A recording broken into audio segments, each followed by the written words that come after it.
Driving to turn one wide open for the first time, you spend time in the simulator. Your team's done the best they know to do to build the best race car, but they don't always get it right. You don't always drive it right. So that's why these practices matter so much. 3 races remain before the playoffs. Michigan, Daytona, Darlington. So 3 very different racetracks. As we hear the firing of the engines, and the car's about ready to roll. As we mentioned, it will be one big group that will be able to go out for 40 minutes. And Steve, with only one set of tires, how do you really attack this session now that it's so different from what you were anticipating? Well, I would treat it a lot like what probably I had planned for 15 minutes or 20 minutes of practice. So I'd go out and I'd still like to run, say, 10 laps.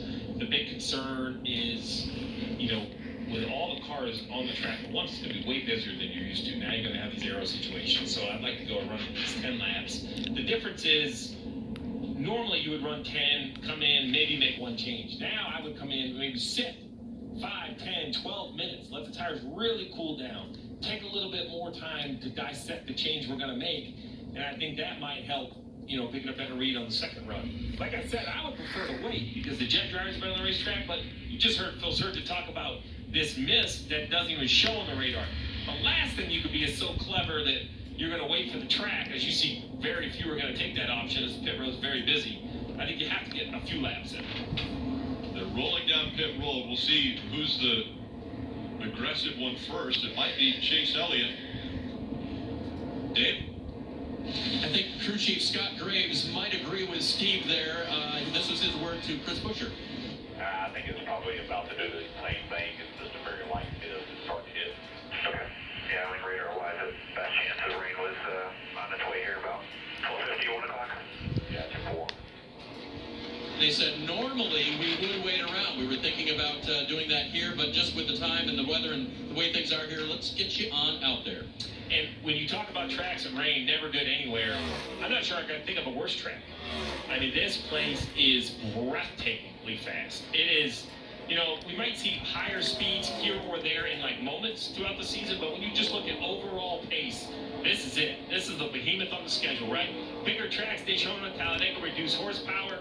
Here at Michigan, even since the repave, which is now over a decade old, Jeff, you and I were just up there, smooth as glass. So while the grip has dwindled a little bit, no real bumps to speak of. The other issue, because it's 2 miles long, it can be raining in turn 1, not in turn 4. And, you've got NASCAR has got to be paying attention to this entire racetrack. It becomes more challenging. You can see the speed you were talking about, Steve, already over 190 miles per hour at the start-finish line. A little bit of a draft here, clearly over 200. And not all the way out of gas in 3 and 4. He might get all the way out of gas here with the pass. He was 203 entering turn 1 there.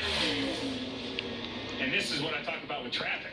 So now the 9, second lap on tires, has run up to the 7. Now he's lifted, and he's trying to back off because he doesn't want to be in that dirty air. He wants to get a read on his car. Now, he'll be in dirty air in the race, but you're not trying to get a read on your car. You're trying to race. This is practice.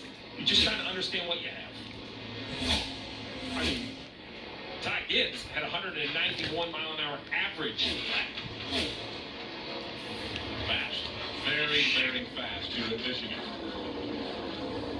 Gibbs, Hocevar, 2 fastest for laps up to this point. Truex Jr. jumps up to the top of that chart.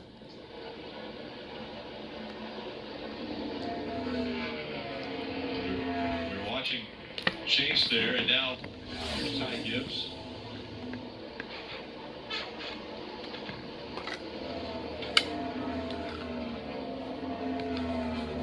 Clouds, potential rain in the area. That's got the track temp way down. Even though we're starting this time of day, the track temp's going to be cold. A lot of speed in this racetrack right now. Tons of grip.